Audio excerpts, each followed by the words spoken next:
Hey everyone! Welcome back to another episode of Adventure Engineers. It's been a little while. Kelsey, how are you doing?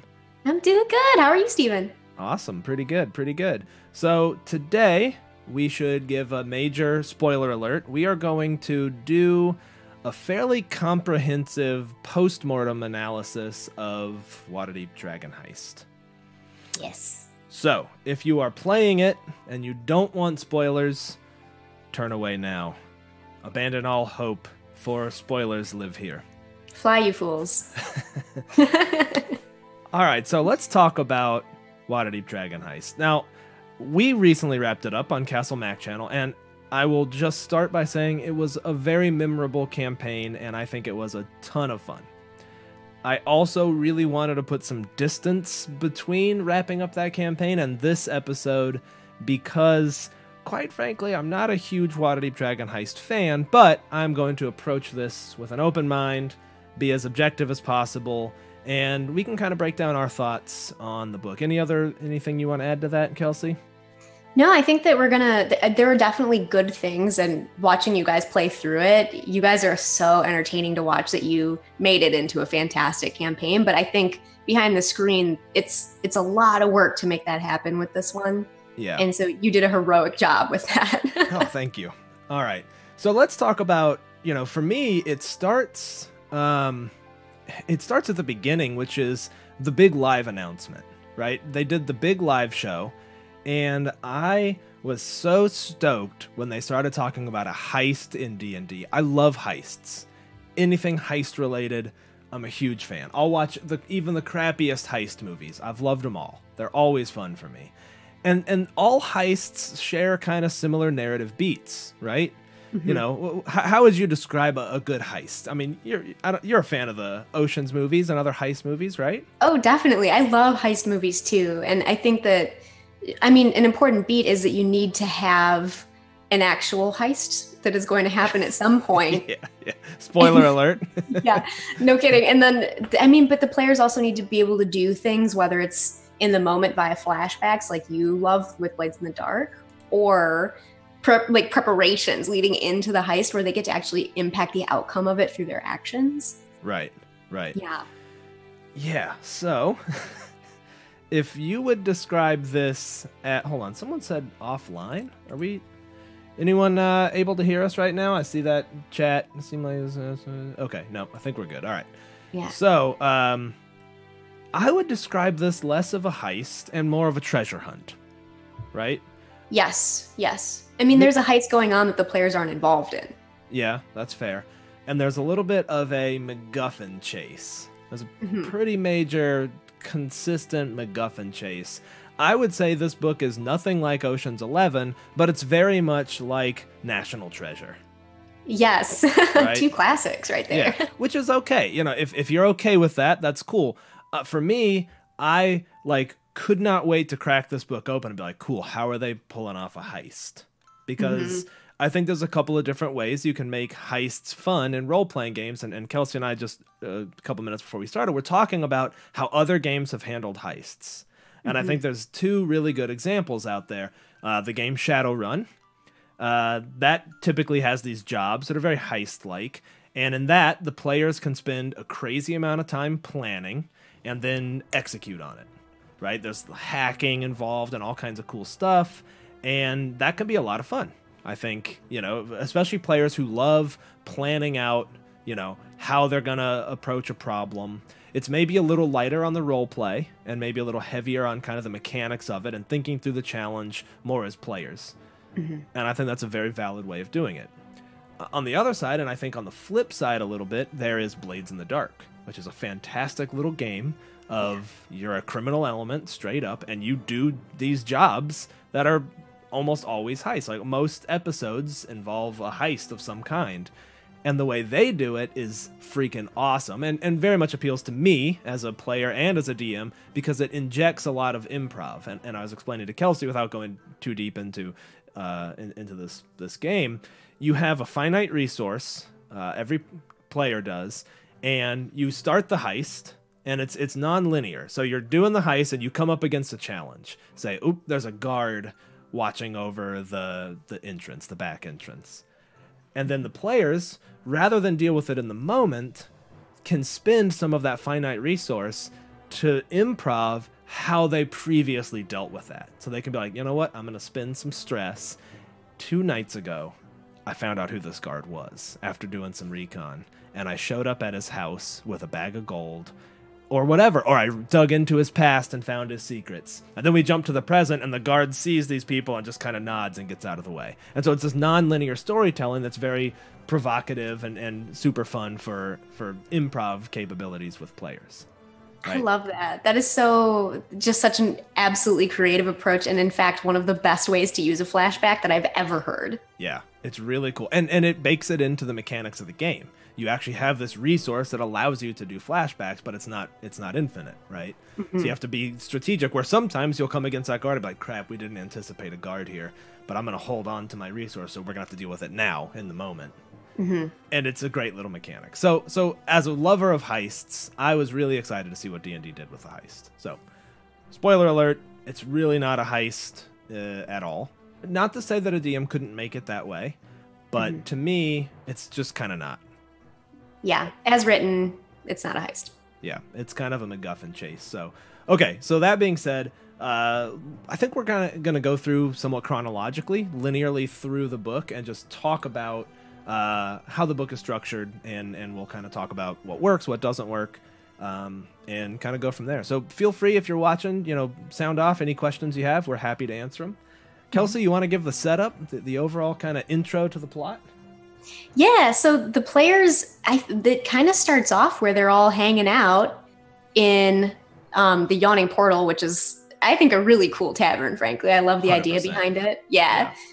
And they end up having an encounter with a really famous personality in the Forgotten Realms, Volo.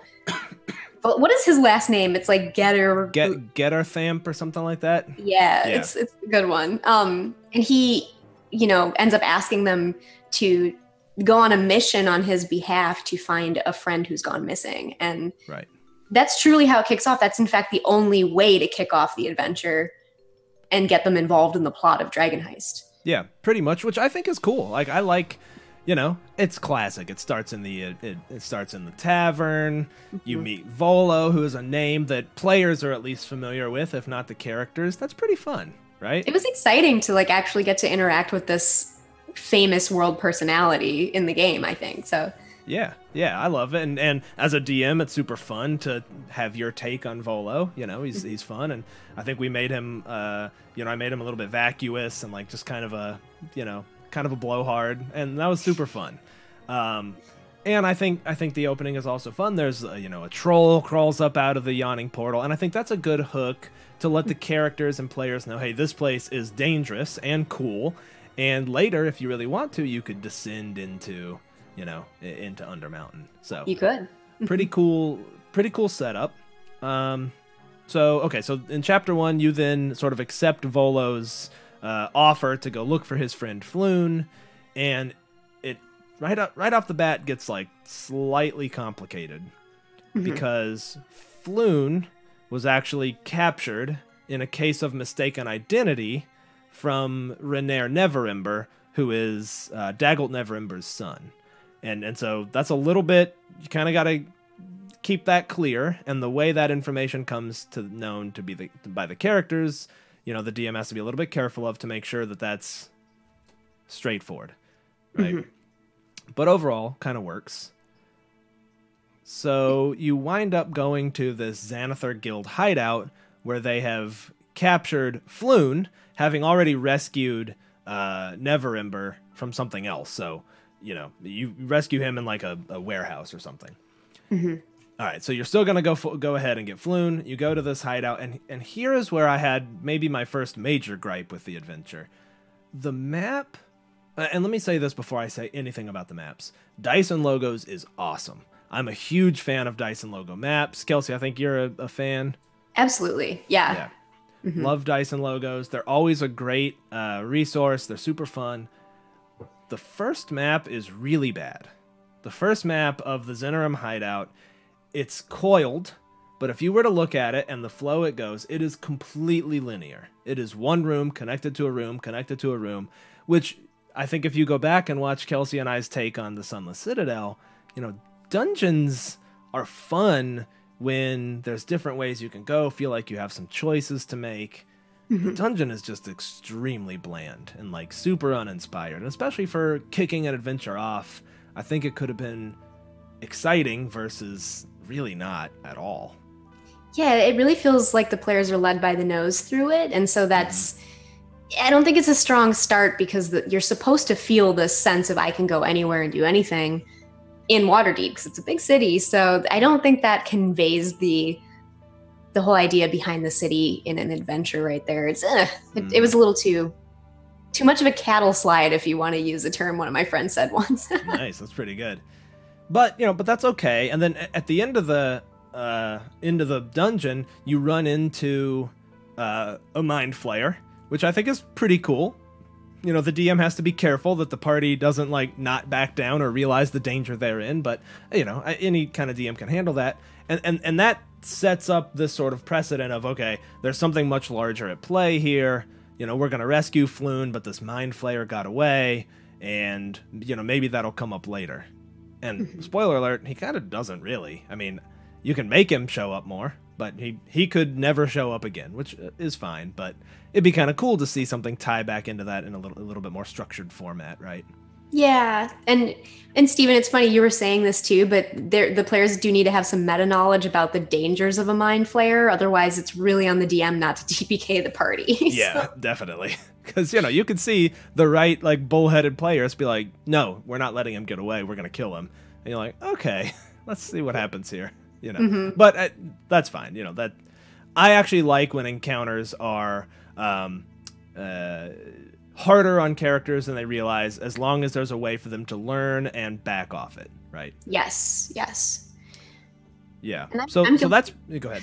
Sorry. I'm just saying I do that all the time. I mean, I throw too difficult encounters into occasionally into adventures because you want the players to have a sense that there's danger out there, but they're always encounters that somebody could back out of potentially. So because I don't know, just you don't ever want the players to decide that they're going to like attack this thing and then get like stuck into something and get TPK'd. It's just like not a good way to, you don't want to design that way. Yeah, definitely. So there's a balancing act there for the DM to make sure that, nothing horrible happens. And that's pretty much the end of chapter 1. You rescue Floon and you bring him back to Volo, his friend. And before we talk about chapter 2, let's just say this, other parts of the book are absolutely fantastic. The chapter 9, all about Waterdeep, is wonderful. I would have bought that PDF. I'd have paid $10 for just that chapter separate or whatever, because it's a really, really good resource for Waterdeep. Very well structured, formatted. The writing's interesting. It's super cool. Have you taken a look at that section? Because I have, and isn't that the one written in Volo's sort of voice? Yeah. Where and I love that. I think that's one of the best in character things that WotC has ever released. Like even more so than like Volo's guide, where there's like occasional notes from him. Like this whole thing was written in his voice, and I really loved that. Yeah, it's fantastic. It's got the laws and all the stuff about the city, which is something that can be sorely lacking. And I think that really helps, even for a DM to read it and sort of absorb it and drop little hints. It really helps with the verisimilitude of living in a big city. Because most adventures aren't that, right? And so, you have to approach it differently. Yeah, and I've never seen an adventure actually construct a usable like legal code. Which can have consequences. Like the players actually can fall on the wrong side of the law and suffer real in-game consequences for that I thought were handled in a pretty cool way in that chapter. Yeah, I agree. And, I kind of chuckled because I'm like, man, all of these laws get frequently broken like every episode by any good player character ever. So, Yeah. but it gives the DM a great potential plot hook or potential retribution, maybe not retribution, but consequence of actions, which is really cool.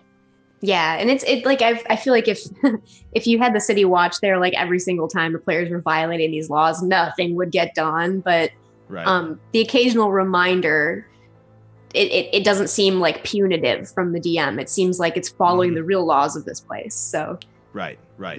And I think can add some guardrails for player characters who might otherwise be murder hobos. You know, I think you see DMs complain a lot about, like, how do I get my players to not be murder hobos? And I think the best way you can do it is in character consequences, right? Absolutely. So, you know, if you have characters murder the tavern keeper for being a jerk, and then one of the characters gets tossed in jail and you got to make a new character, okay, well, we've kind of established what isn't acceptable.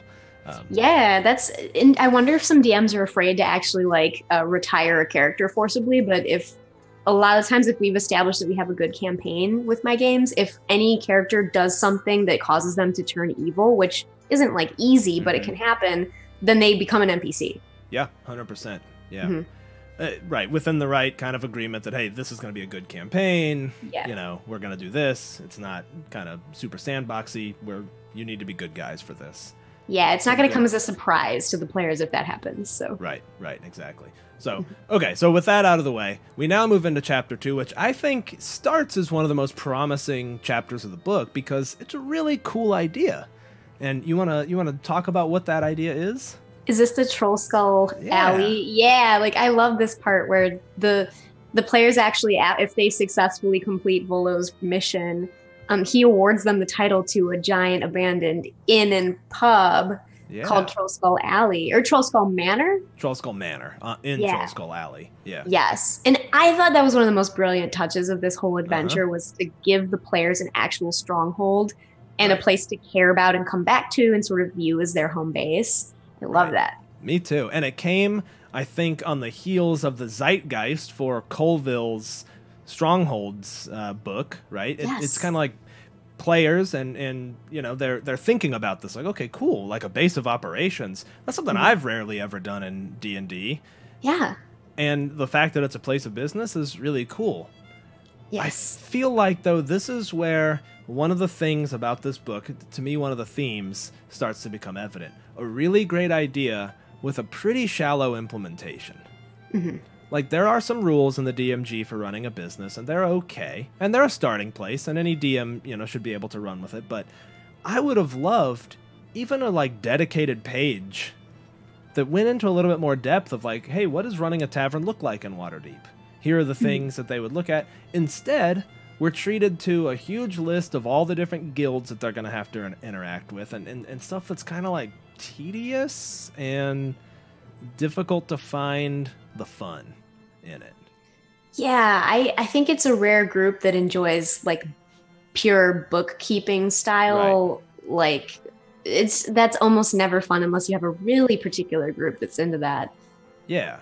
And so that's why I very quickly introduced an NPC to just handle all of that stuff to obfuscate it, because my players, they're not going to care that, hey, the Cellarers Guild is trying to rip us off for the pipes, but this and this, like, we're not going to role play that, right?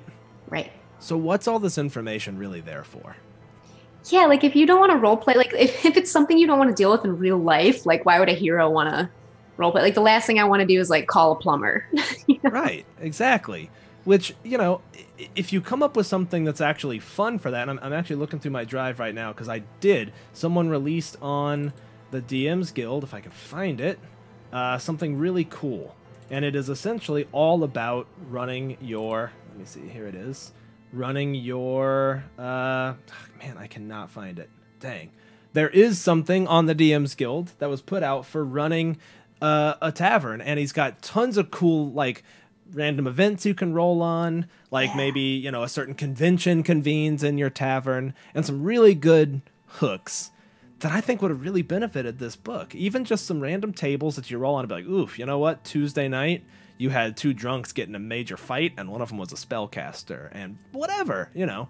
Yeah, that would have been phenomenal to have some, like, random events and, like, I absolutely love that kind of thing, like roll tables for outcomes and events that the players can have a story response to. I love that. Yeah, it's super fun. And instead, this book is really filled with... It's filled with stuff that feels like it would have made a better supplementary PDF download or something. For example, Chapter 2 is full of joining these different factions. And each of these factions has a whole page dedicated to it and random jobs. Yes, it's Durin's Guide to Tavern Keeping. Thank you, Kat Brannigan. I have that in my drive. I just can't find it. And it is absolutely fantastic. I cannot find it for some reason right now, but it's a really great book and added a lot to it. But anyways, to get back to where I was, there's a lot of focus on these adventure hooks. And a lot of those adventure hooks are really cool, but you're never going to execute on even 10% of them because there's so many. And so to me, it's like there's more wasted space there. More wasted space in a hardcover book that needs the space. And we'll talk about that a little more in a little bit. Yes. So, there's the elephant in the room we haven't even gotten to yet, but we will. Right. So, chapter 2, I think, starts strong and then really just sort of meanders the rest of it. I mean, chapter 2 could have literally been, for me, like a paragraph. Like, hey, guess what? The characters get to own a tavern, and here's a couple things to think about. Chapter 2's done. Like, that's really kind of the only valuable thing in there, except for the NPCs that populate Troll Skull Alley. Mm-hmm. And that's important to me. I knew I wanted to make them feel like a part of a community. And here again, I was struck by the difference in how they introduce NPCs in this book versus how you introduce NPCs, which immediately gives me something to build on, right? Yeah, this has been like a constant, like lifelong thing with how NPCs are handled in published material. And there's certainly no right way to do this, but when I'm running a game, I discard the vast majority of what I find in those paragraphs because it's either too hard to keep in mind, or it's just not that compelling, like. Yes. Or it doesn't matter. Like, here's I got one right here. So you meet Tally Fellbranch. Okay. This is exactly word for word how they introduce Tally Fellbranch. The owner and chief artisan of the Bent Nail, a male half-elf carpenter and wood carver.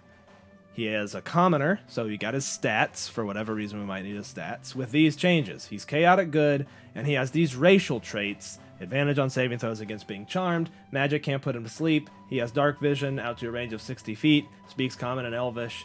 He sells wooden weapons and shields at normal costs. I'm like, okay, cool, but like, who is this guy? If we're meant to interact with these characters and develop emotional connections, a single bullet point about his personality as a starting place would be really helpful to me as a DM. Yeah, and me too, because you're never going to have every NPC memorized, and you will always need to look back at the notes as a reference. And if you can't like conjure this NPC while looking like you're not reading, I mean, then it's almost like you can't use them. Right. And so I go back to comparing this to how you introduce NPCs, which is their name. What is it? A does? I forget the exact breakdown now. Like something they do, some behavior, some sort of little quote that sort of sums up their personality in some way, and then a secret that they have. Yeah, which may or may not even be a bad secret, but it's just something that can give some drive to the conversation and make them feel real. Yeah, exactly. And, even with this, you could have said, hey, Tally inherited the shop from his father who recently died, or is on an adventure, or whatever. Some little thing that now, even that, we now have a personality to build from. So I just found that super frustrating that I'm constantly getting racial traits reiterated to me when they're not going to matter. I mean, why do we care if, he has dark vision? Who cares? I guess I can imagine a world in which that comes up, but it's far less likely than the players just asking him about his family. Right. And especially if these are meant to be their neighbors and they're supposed to kind of, get to know each other and develop these relationships. Who cares if he has dark vision? Nobody. But literally anything about him would be really helpful. And that goes on. That's kind of the way they introduce a lot of the characters. Very mechanical, without a lot of heart. Yeah. Yeah, which is a bummer because there's at the core, these NPCs are very interesting. There was possibly one of the most unique cast of NPCs I've ever seen in a published product. So there's a diamond buried under the coal there. Right. It's hard to find. 100%. And I think my players wound up loving these characters But I had to kind of sit down and be like, all right, I got to think of all these and who they are and how they behave, which is okay. I think, I'm a veteran DM. I have no problem with that. But in a published work, I think I would be looking for a little bit more assistance, with DMs who aren't so veteran at running with us. So I'd love to see, obviously I have no data, I'd love to see how people have played these characters, and I'm willing to bet that a lot of newer DMs out there had them very wooden. Yeah, it's so hard. I feel like every time I'm introducing an NPC, you gotta be firing on all pistons to make it an interesting character, and it's difficult. I actually just wrote an entire article about how to improvise an NPC because it's so difficult for even veterans to do that. It's one of the greatest, I think it's one of the most scary elements for people when they're DMing is they're like, what if they talk to someone I wasn't expecting? Right. How do I roll with that? Yeah, and you need the resources in the published material to help you combat that number one concern. Yeah. Oh man, Cat Brannigan's comment just now. Feels like D&D is telling you what's important to the game, which seems a little at odds with how people play the game now. And I agree with that 100%. Yes, because people are role-playing out there. People aren't playing D&D like a war game. They're role-playing, and people are getting really into it. And if you go look at Twitter or anything, the common conversations are around the role-playing and how their characters are doing, not about the mechanics. And so this is a huge miss for me. The introduction of NPCs in this book was a huge miss, and the content, to me, again, a waste. Those bullet points could have been anything else, right? All right, so enough about Chapter 2. There's a lot about joining factions, and it's always strange because a lot of times it's, well, these characters might be in this faction and these characters might be in this faction. I really kind of backed off of all that. There are probably DMs out there who that's really cool and is a good hook for adventures. The problem is, they're level 2 at this point, and the adventures kind of scaled to these different levels. There's too much to do at level 2. And we wound up being level 2 for 9 episodes because you can cram so much into this chapter. And so the pacing, I tend to think of leveling every, call it 2 to 5 sessions. And so it's just okay, are we we gonna move forward? And during that whole time, the main plot of the game is pretty much dropped. You own a tavern and the plot becomes what you're gonna do at that tavern, which is cool. And at its nucleus, I really like that. So I'm certainly not slagging on that. However, it makes what happens next a little bit jarring. Where, so for those of you who don't know, or maybe you remember on our channel, because it hit pretty hard, hit the players hard, a random fireball blows up in the alley, and the players are compelled to investigate why, and eventually find out that it's connected to the earlier plot. I have some major issues with this, and my players brought this up to me out of character. They sort of said, hey, I have a question. Why should we give a shit? At this point, we've heard the rumors that the Xanathar's Guild is interested in this. The Zhentarim are interested in this. Certainly the City Watch is interested in this. Conversely, we have an inn that's doing pretty good. Why would anyone in their right mind do anything more than be like, hey guys, here's what we know about it, City Watch, we're our hands are clean of it. And I think it's very difficult to come up with the hook here. There's really not a compelling hook. There really isn't. It's so the players have to be very generous to decide. So it's like the DMs very obviously being here's a problem that you need to investigate if you want this adventure to continue. And that's one of the most painful ways to pitch a hook to people. It's the standoff between, do you want to keep playing or not? Right. We could just go off the rails now and have adventures in Waterdeep that are around owning a tavern. I mean, that would be cool. That'd be fine. That'd be pretty fun. So, I kind of foresaw, I can't justify why anyone would give a shit about this, so I killed someone they cared about in it to make it more about them, wanting to get even. Which was brilliant. That's actually the way I would propose to fix this hook. Yeah. And even then, it's kind of well, that sucks, but I don't know. It's a weak hook, and we're motivating the characters now by getting to the bottom of this for what? Like, what's the actual payoff? A big chunk of gold? That brings us to the question of, does gold actually matter in D&D? Right. At the core of the motivation, do people actually want gold? I mean, for what? What are they going to use gold for? Back when gold was XP, I can see the motivator, but that desire to pitch gold as a hook has been brought forward into later editions in the game without the actual motivation behind it any longer. And having Troll Skull Manor helps because that is a place you can sink some gold, but yeah, it's still, I don't think, the most compelling reason. Yeah, agree 100%. So, you know, if I go back and even, you know, watch parts of our game, I think the players were excellent in picking up, you know, where we wanted to go. But we're also pretty open with me outside of it of like, yeah, this is a pretty weak hook. We're not saving the world, which is fine. It doesn't need to be epic. We're not going on an adventure to learn something. We're nobodies inserting ourselves in the middle of some very dangerous factions for maybe some gold. Mm-hmm. When we have like this really cool, successful little business. So I don't know. It's just a little bit weak. But if we assume that the characters are good to go and we're moving forward with the plot, let's talk about what happens next.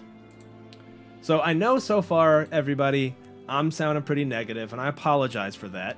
I just feel like I gotta talk through this because as a DM, this was one of the hardest adventures. Actually, it's by far the hardest campaign I've ever run because I had to do so many gymnastics and think about so many things. Like, how do I make this work? And I contrast this with Horde of the Dragon Queen, which is one of the most hated adventures they've ever published, and I loved it. The hook is clear, you know, it's got some minor issues and maybe some minor balancing issues, but the hook is clear, the adventures are fun, you get a tour of the Sword Coast, it's really fun, and there's some small little things that you want to fix. Like Kelsey and I were talking about how the characters constantly have success or defeat snatched from the jaws of victory, which we're going to talk about in just a second in this campaign, but those are easy to fix. Mm-hmm.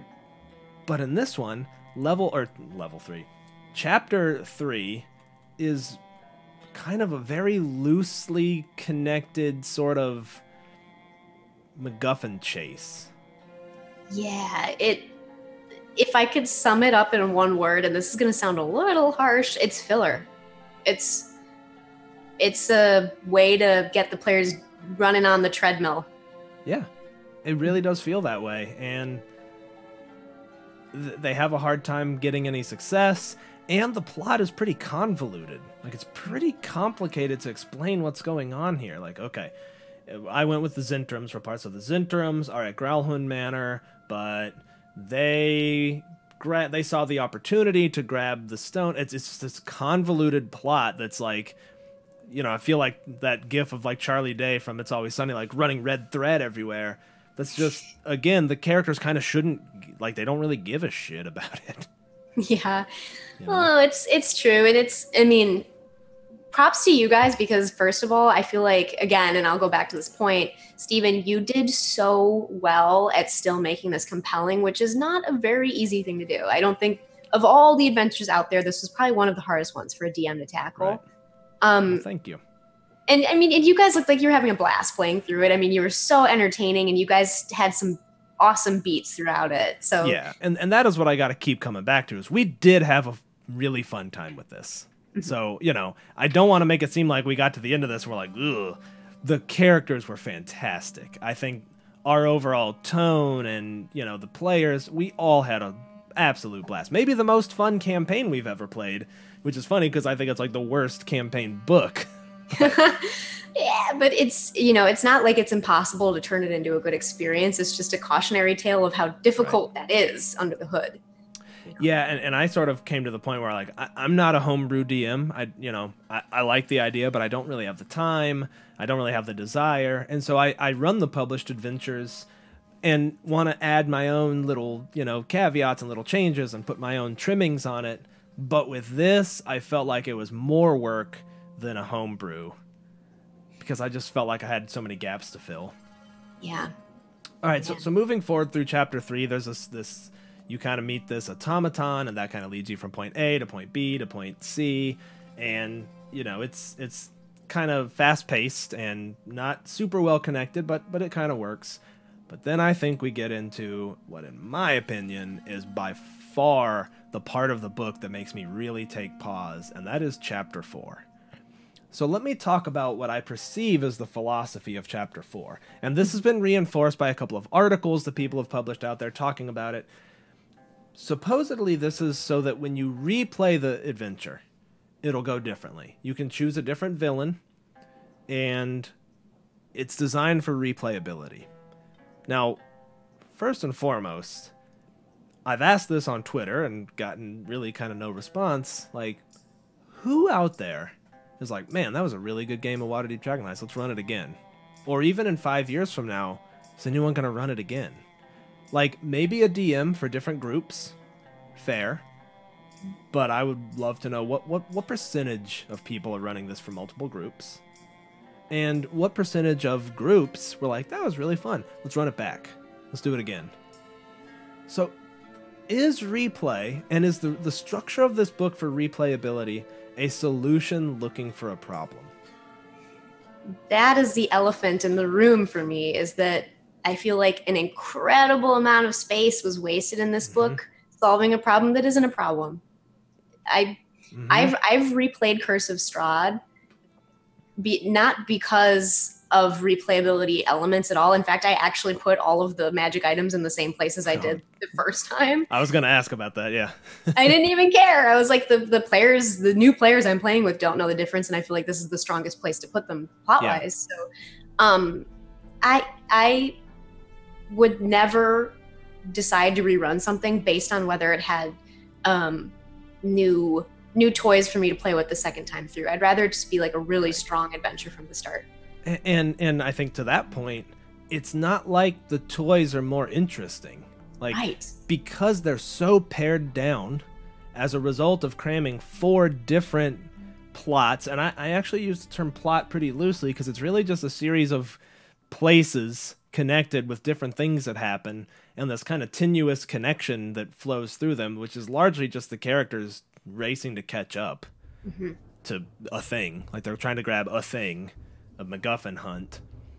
That, to me, I'm like, man, if Chapter 4 had the same length that was dedicated to one villain, and it introduced elements of that villain, and introduced the villain early, because they, and actually Sean just commented on this in chat, Foxwood Games, like, they don't matter. The villains are completely faceless, and it's very difficult as a DM to convey even who they are, or what their interests are, or to even introduce their concepts to the players. And I tried to do that. I tried to come back frequently and, you know, point out these different people, you know, that they were hearing about, but Chapter 4 should be gutted, and one compelling, cohesive adventure be introduced.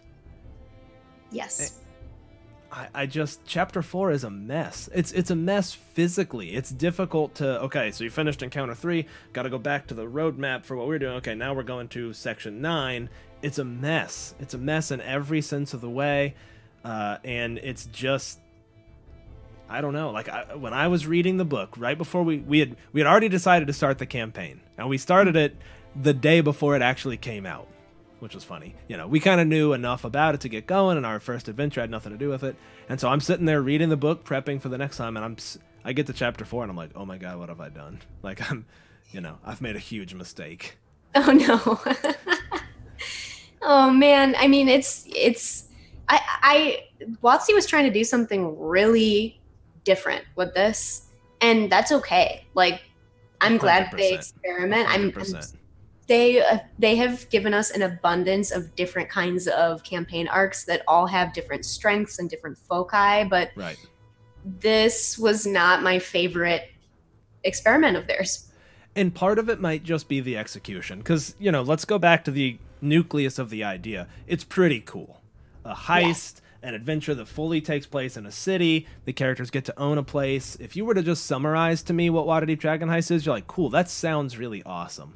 Yeah. And I will say this, I got to give credit where it's due. Eric Vulgaris, he pointed out one of the benefits potentially of having these 4 different plots going on is you could watch different streamers and they could each be playing a very different game. Now, I would again argue, is that what people want? Do people care about that? Because I think people are already interested to see the differences in groups. Like, I've watched so many people run Curse of Strahd, and I love seeing the way different people do it. But I think that's a good point, and that could be something worth experimenting with. You know, Wizards of the Coast says time and again, a lot of the D&D 5e successes they can attribute to streamers. So it might be kind of cool to bake something in and even have a little forward, like, hey, this is designed for, both streaming groups, and if you're playing offline, you can do this. Here's some ideas that might make it more compelling or whatever.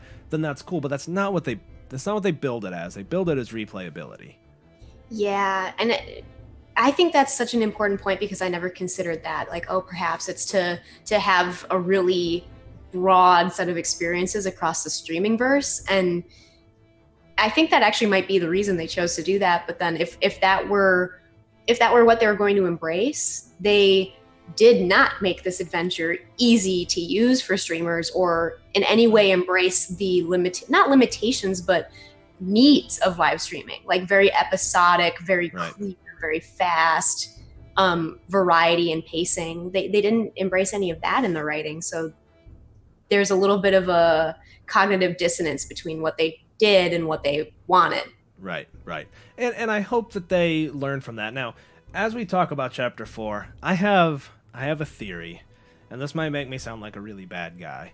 My thinking is they got these different authors, who are all great, by the way. I mean, the people, the list of credits on here, they're people we know are excellent authors. And again, I think if, elements of this are fantastic, I almost wonder if each author was responsible for one of the 4 different progressions where they kind of said, hey, it's got to start here and end here, and here are the locations. And then they got kind of 4 different people working on it because it just doesn't feel super cohesive. And part of me, I wonder, was the real effort going into Dungeons of the Mad Mage? And this was a little bit of a quick turnaround of like, hey, can you write me a couple of pages that we can string into this whole, like, your section of Chapter 4? I don't know. I'm certainly guessing here and I have no idea. But, when Dungeons of the Mad Mage came out, if you look at it, it's cohesive, it's good, it's strong. Yes. It's a very strong product. Yeah, and when we look at the 2 side by side, it's amazing how different of a product WotC can put out with, like, what they're offering, back to back like that. So they have the creative weight to do this kind of extraordinary thing. It's just that I think that, like you said, perhaps Waterdeep, like Dragon Heist itself, was maybe the one that got put on the back burner in favor of other pieces or works. Potentially, right? Who knows? That's it's just how it feels to me, but I have no insider knowledge. I have no idea, but right, me neither. So I think finally, I also think the conclusion of the book is really weak. Like, the Vault of Dragons is super not interesting. The dungeon is, again, nothing. Like, it's, very weak. And then sort of what happens is pretty weak. Like, you can just have people show up and sort of be like, hey, thanks for everything, it's ours now. You can have a fight that's, like, kind of unwinnable. And it just doesn't really wrap up in a super compelling way to me. Yeah, and the one thing I will say is I'm least familiar with the ending because, full disclosure, we stopped playing Dragon Heist before the ending. We ended up dropping playing. Not really because of the content of the game. It was more of like we couldn't get together. But it doesn't sound very satisfying to me. Like, the players don't the fact that you're going up against a super villain of extraordinarily high power. You don't get the chance to defeat that person. And you never will, not for many levels. And finding the gold doesn't mean you get the gold. So that's also a bummer. Right. And what a letdown to be like, cool, we got here, and now it just got taken away. So I did a couple of things to make the ending more compelling. I had Davil Song have a little bit of a somewhat more noble intention. He was going to use the money that was rightfully stolen from the people from the Tiamat days, and he was going to give a significant chunk of it back, which he saw as an investment in making the Zintram kind of more legitimate. He gave the characters a cut. He was sort of a good guy, without being, a knight in shining armor. He was at least somewhat pragmatic and wanted to build a positive, viewpoint of of the Zents. So in the end, it kind of worked. But the other thing that I want to touch on is there's now 4 different chapters that are completely optional. So in this book, we've got 75% of chapter 4 is not going to be used by you because you're only doing one of the 4 adventures. And then 4 more chapters that are completely optional, which to me just feels like a pretty poor value proposition. Like when I played Strahd, we hit everywhere. We hit every single encounter in that book, so I used the whole book. Yeah. When we did, you know, Hoard of the Dragon Queen, it's pretty linear, so we hit everything. We used the whole book. With this, it's sort of like, man, I'm really using like 40% of this hardback book, which is a little bit like these could have been, I don't know, a la carte PDFs or something. You know, again, I'm being super negative, but I just don't like paying for something that I'm not going to use. And, you know, that at the end of the day, I'm not like assigning a dollar value to it. And again, we had a really fun time. But for me, I'm like, man, I bought a whole hardback book and some effort went into this. It would have been cool to be able to utilize this. And I did wind up using 2 of those chapters. I actually let my characters kill the clone of Manchun. I came up with a magic item. They had to go fetch it, and they were able to defeat him, and they kind of needed to. And then I had them get into the Xanathar's lair to steal a key. Because let's also talk about the keys to the vault. They're really stupid. The keys are really stupid. So I made them, they had to go out and do these things to get the keys. And that made it a little more compelling. A little more. Yeah, I'm never a fan of the, like, you must get keys to proceed. Like in D&D. I mean, that's important in, like, Legend of Zelda, but right. That's easily abused as just like a way to stop progress, and I don't love it. Yeah, it's a contrived inhibitor. So I don't know. And we mentioned this. This is one thing, and we were kind of in our pre-discussion here. We were talking about the fact that one of the major downfalls of this adventure path was that you can see the writers writing so clearly. Like you can. And there's this like adage if you're acting, and I'm not an actor, but they say don't let them see you acting. Like you want things to appear natural. And in this adventure, you see the writers writing. You see the moments where they put the players on a useless treadmill. You see the moments when they put a wall you can't get through. Like you see the moments where they're delaying or pulling victory away just to further the plot.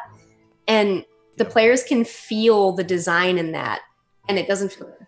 Yeah, I agree 100%. And there's one spot in Hoard of the Dragon Queen where you grab one of the masks. You actually recover one, and it's gonna be used in the ritual to bring Tiamat back, and it teleports away.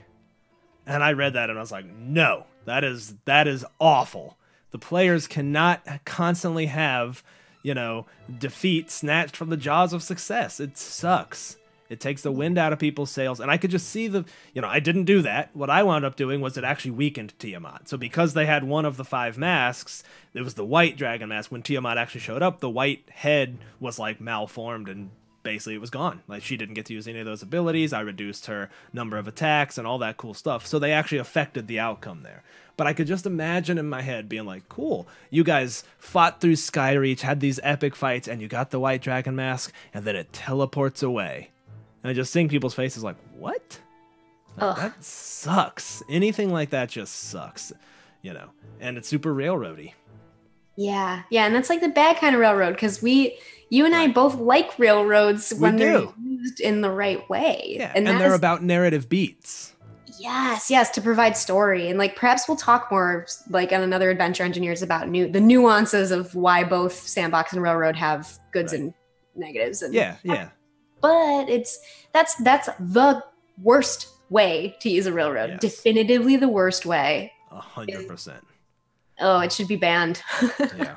All right, so we've only got a couple of minutes here. If anyone has any questions, please sound off.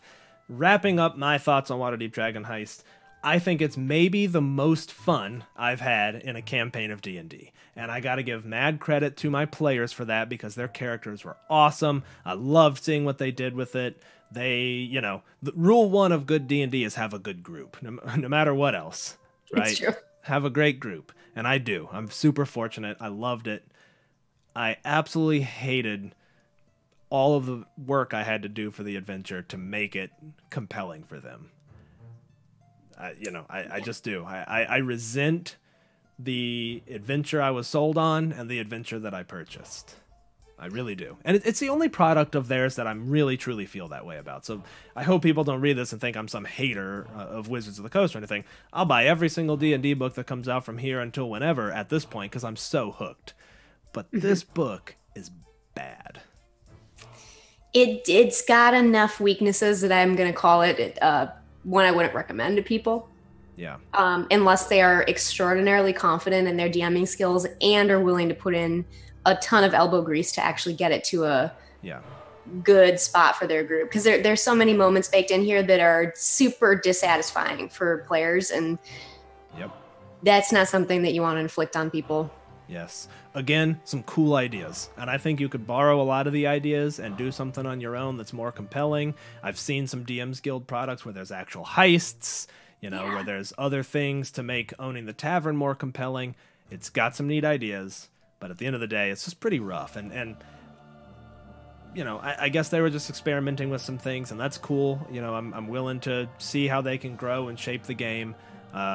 And certainly no disrespect to the amazing authors who worked on this. But that's kind of my take. It's a pretty rough product. And I think it's gotten a lot of love.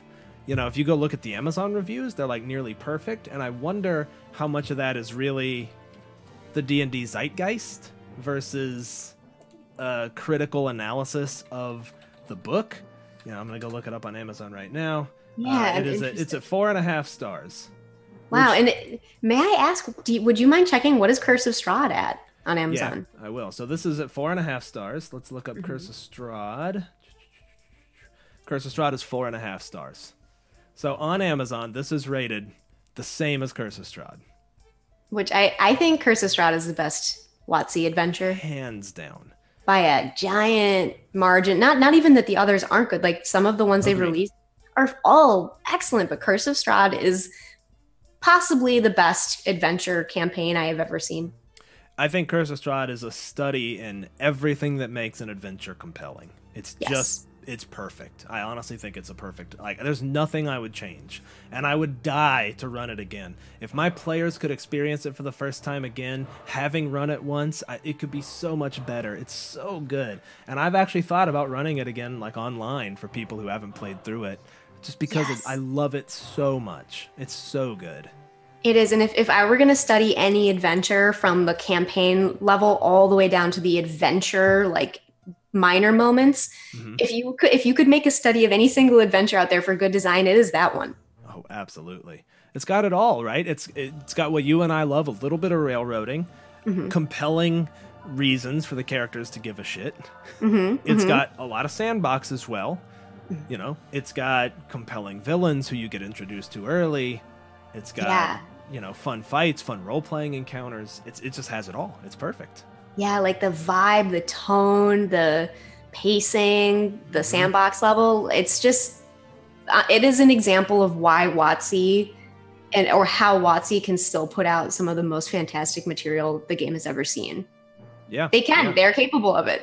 Agreed. And it's an iteration, certainly on older stuff, but man, it just works. It just works perfectly. And I think they don't mince any words about Strahd either. I think people who see Strahd as a tragic hero haven't misunderstood. I think he's a complete monster, and he's completely evil in every possible way of of thinking about it.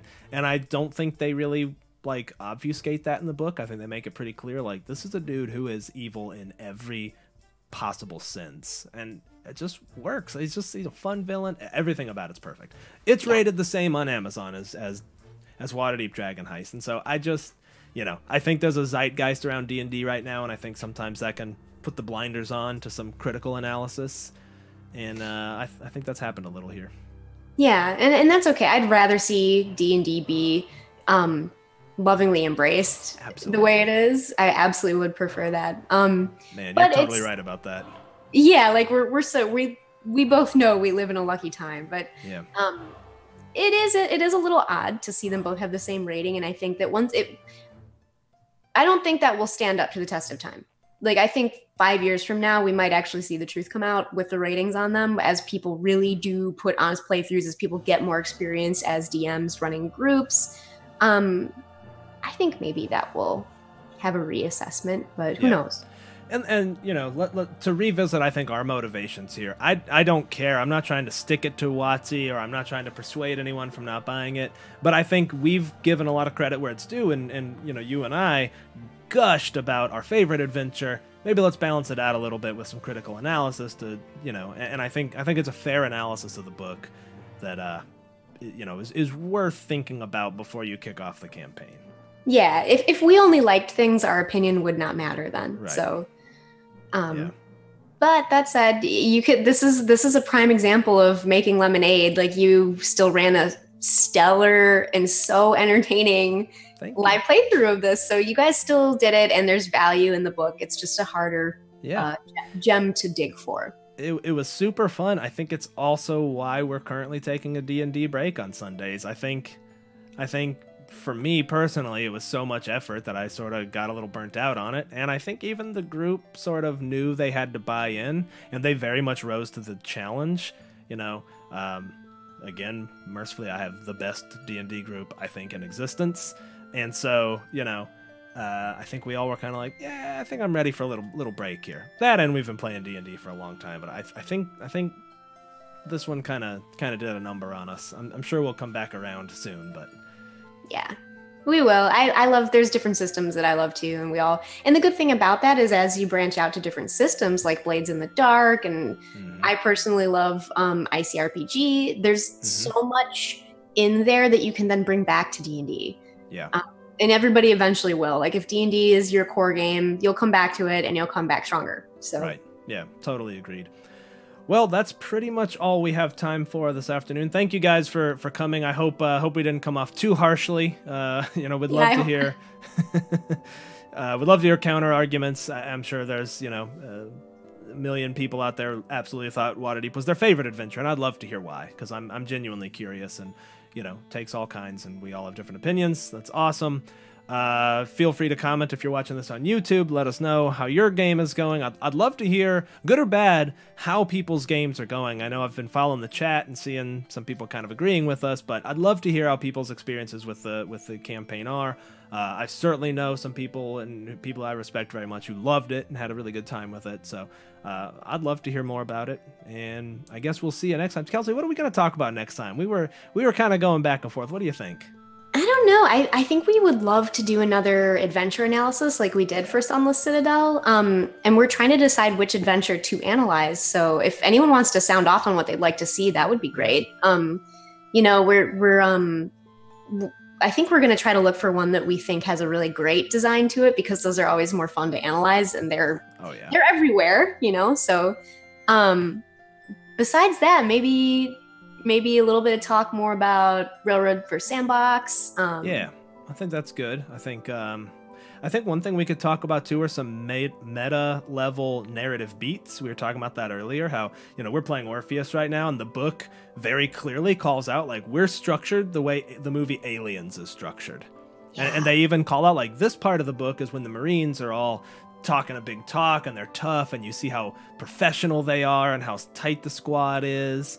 And then this part of the book is when they get their asses kicked in the atmosphere processor and half of them die, and now they're suddenly, you know, not the top of the food chain. And so the book very clearly specifies what narrative beat you're in, and I love that. And I think that's a valuable skill for DMs to kind of understand.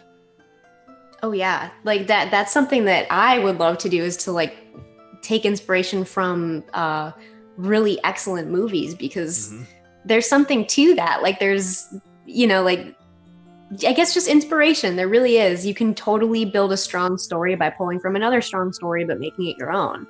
Right. Yeah. Yeah. All right. Well, that's all we got time for, Kelsey. Thank you for joining me. Thank you guys for hanging out. You know, don't hesitate to let us know what you'd like to see on the next one, and we'll try to get the next one scheduled pretty soon. Yeah. Thanks, guys. We'll talk soon. All right. See you, everybody. Bye.